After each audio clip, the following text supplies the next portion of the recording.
My name is Abraham Judah Samet.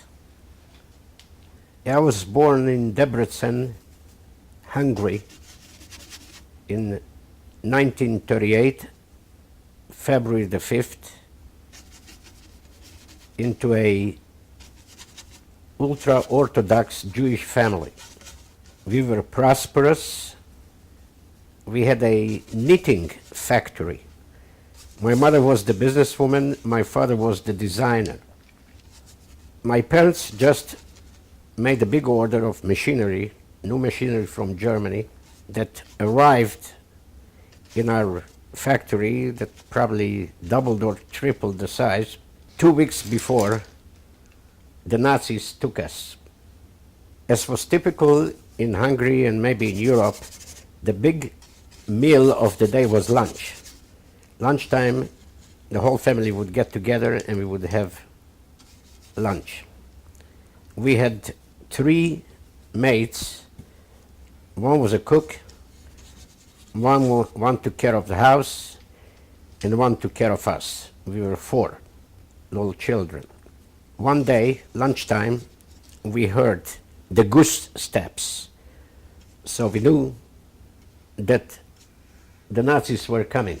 And sure enough, since our house was right in the middle of the street, we lived in a townhouse situation across from the synagogue. And for some reason, maybe because of the center of the city, they stopped right in front of our house and they started to yell, "Heraus, in 15 Minuten.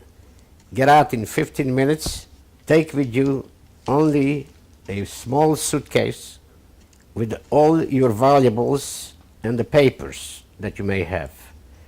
It was not completely a shock to us because we knew what was going on in Europe, although it came very late to Hungary.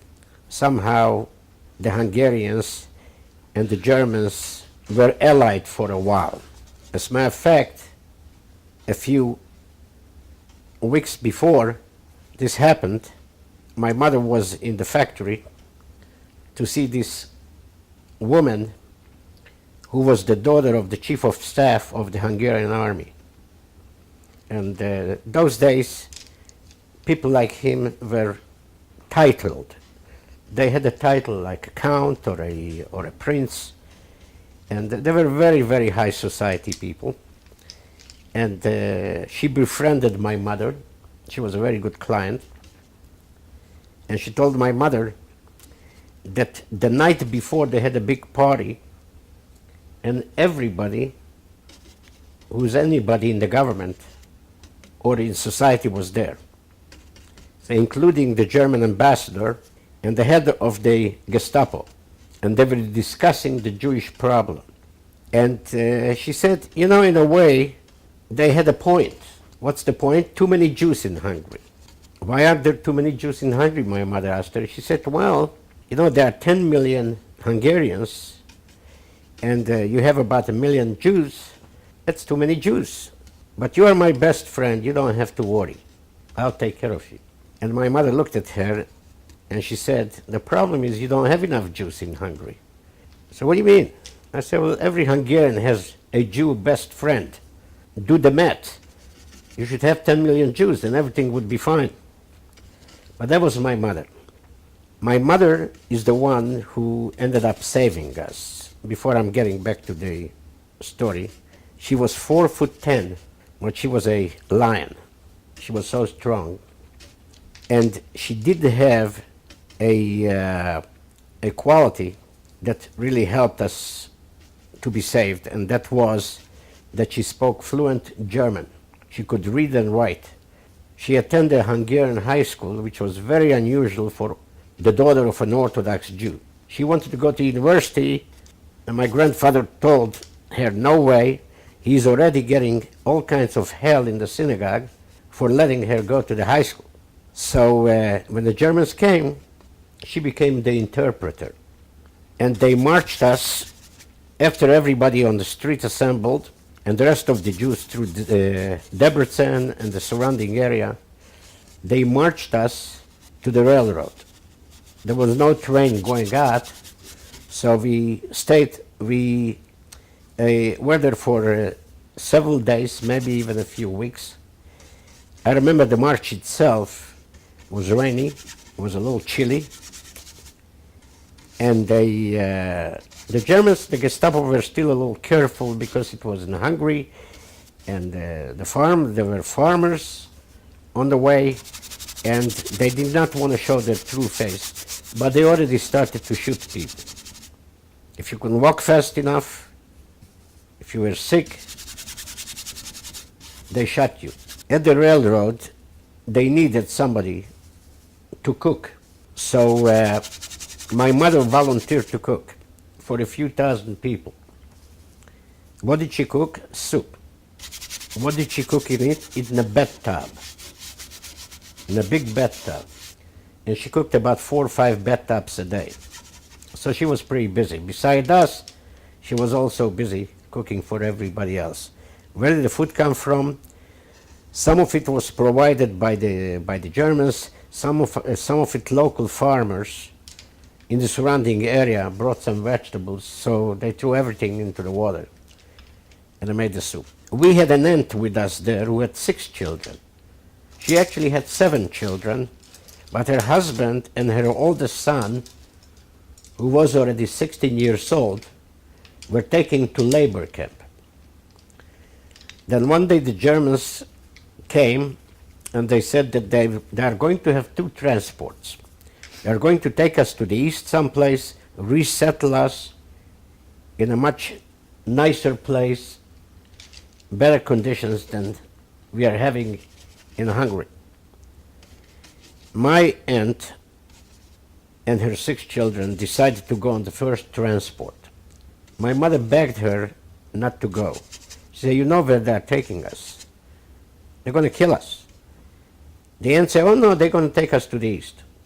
So she insisted. She went on the first transport, never to be heard of again. The transport was to Auschwitz.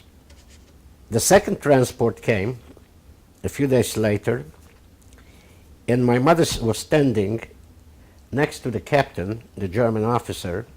Again, German officers were all of a higher class.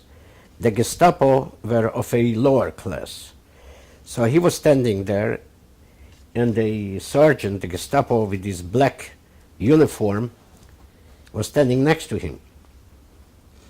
And my mother noticed that they were putting in each car, the railroad car, they were putting 2 buckets, small buckets, one filled with water to drink, and the other one was to go to the bathroom.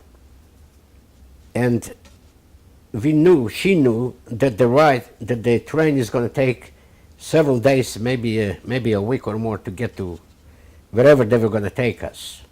We didn't know that it was Auschwitz, but my mother said to the officer in a very lady's manner, she spoke to him as if he was God, that we know where we are going, but surely you don't want us to die on the way there. And this water is not going to keep anybody alive. So the sergeant, the Gestapo, took his gun out and he put it to my mother's head, ready to shoot her. And the officer, without turning to him, said, you dumkopf, you idiot, you. Don't you realize if you kill her, we have nobody to talk to? So next thing she saw, they replaced those little buckets with oil drums. And we were on the train. They put 60, 70, or 80 in those cars. There were several thousands of us there.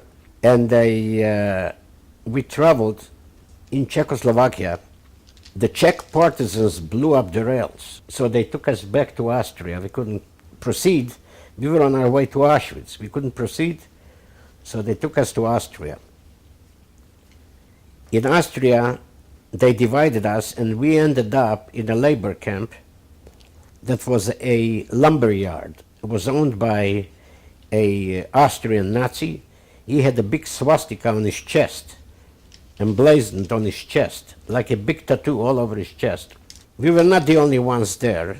There were some French prisoners of war, there were some Italian prisoners of war, and they were all working in the lumber yard.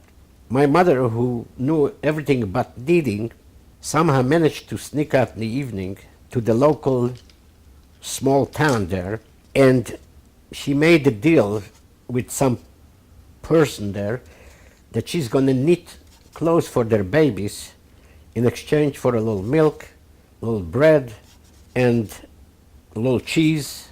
And before, in a few days, she had a whole slew of clientele. And she used to come home in the middle of the night, and we would eat. That's what kept us alive, because the Nazi didn't give us a lot of food. One day my mother didn't come home, and we were panicked, and it took several days, maybe even a few weeks, that finally she showed up. And she never wanted to talk about her experience. What happened is that they found out what was going on in the town, and the Germans or Austrians who helped Jews were supposed to be shot on sight. But the officer with the soldiers that came into town, he was a young officer, and he took a liking to my mother. I don't know why. My mother was I have some pictures of her here when she was 16 years old or 18 years old. She was just a very pretty woman, and she was very smart. She spoke fluent German. She was in jail, she said, with a German girl. And what was the German girl's crime? The German girls had an order to entertain German soldiers who were coming home for a furlough, a few days of vacation from the front in Russia or from the front elsewhere.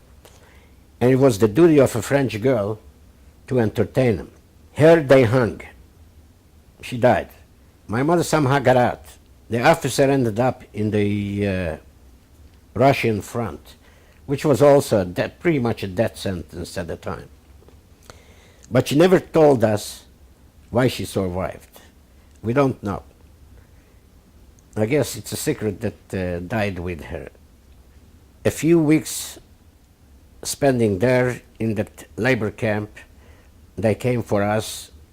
There was transportation, and they took us to Bergen-Belson. Bergen-Belson was one of the notorious camps. It was not a death camp in the sense of an Auschwitz or a Sobibor or a Treblinka, where they gassed you as soon as you got there. We were in a barrack, the whole family. My mother had us, my father, and she managed somehow to negotiate with the Nazis to have her father and mother and her brother with us, because her brother certainly should have gone to labor camp. They wanted to take him. She convinced them that her parents needed his help. We were in Bergen-Belsen, right next to the Dutch side. The Dutch side is where Anna Frank died. By the time we got there, she was already dead. By the time we got there, they were eating their dead because the Germans were not feeding them. In the camp, I remember having a little boy my age. We became friends, and we used to go out together. He had a little sister. I was, at the time, close to 6 years old. In fact, I turned 6 in Bergen-Belsen. And he was my age, and my little sister was a year younger. And those are the only children I remember. My bigger brother, Moshe, who's 3 years older, claims that there were many children, but I said, no way. I think my memory is a little better than him. And statistically, when you figure that 1.5 million children died out of 6 million Jews, it's 25%. That's about the number of children you have in a society. So if there were any other children, there were very, very few. And I don't have any memory of that. I had an experience in the camp where I got very, very sick, and a very high fever. And lucky for us, in our barrack, there was a Hungarian, a Jewish doctor. who was taken with us, and he checked me. He found that I had a big abscess in the back of my head that was infected. And he said, I'll have to open it and drain it. First, he couldn't believe that I was alive. And he apologized for not having a anesthesia of any kind. That my mother will have to hold me while he's cutting me. And he cut me, and he showed that he took out a dish, a soup dish full with pus from my head. I still have a big hole in the back. The bone grew together, but it didn't grow the way it was. There is a cave there. And again, the doctor couldn't believe that I survived, and I never really had any ill effects from it. There was another experience where one of the guards in the tower was a Hungarian. There were a lot of other nationalities that helped the Germans out. The Hungarians, the Latvians, and the guards usually, in many cases, actually were not Germans. They were Croatians and some other nationalities. So anyhow, these guards started to talk to us to Hungarian. We were little boys, so, we found a friend. We started to approach him. He started to shooting at us. Not into us, but kind of warning us, and that kind of really scared us. I remember stopping. I couldn't believe it. 1 minute he was so friendly, next minute he's shooting at me. So we just ran away, and we were done with that.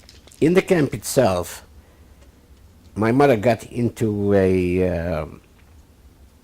not a fight, but an argument with the Jewish head of the camp. The Germans always appointed a Jewish committee, like it's called, they called it the Judenrat, and they were supposed to take care of everything that was going on in the camp amongst the Jews. And my mother told the head of it, the Judenrat, that after the war she's going to see that he hangs. Why? Because she said that he was taking the bottom of the soup. The soup that they were bringing was mostly water with some potatoes and sometimes a little beef, which was down on the bottom, and he would take it and he would sell it or give it to his friends. And he said that a lot of people here who are dying and sick, and he's actually killing them. So he had it in for her. He would have killed her, but because she was the interpreter, he knew he cannot do it. So one day, the Germans came in, and they said that they needed 10,000 volunteers going to some other place, and my mother volunteered to get away from this fellow. And they took us on a train. Again, we didn't know where we were going. We were on the train, and the train would stop every 3-4 days. We were on the train for quite a while to empty the dead, because people were dying on the train continuously. In fact, I got upset one day because an old man lying next to me died. And I remember his face because he had a stubble on his face. A beard, not like yours, but you could see that he hasn't shaved in maybe a week. And he was my pillow. And now that they took him away, I didn't have a pillow. I had to put my head when we lay down on the floor, which was very uncomfortable. We noticed also that on the cars, when we first started, there were regular soldiers guarding. On each car, you had one soldier with an anti-aircraft machine gun.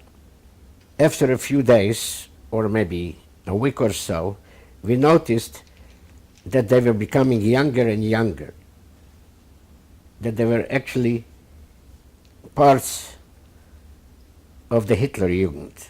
They were so young. And one morning, we woke up and there was no sound at all. It was completely silent.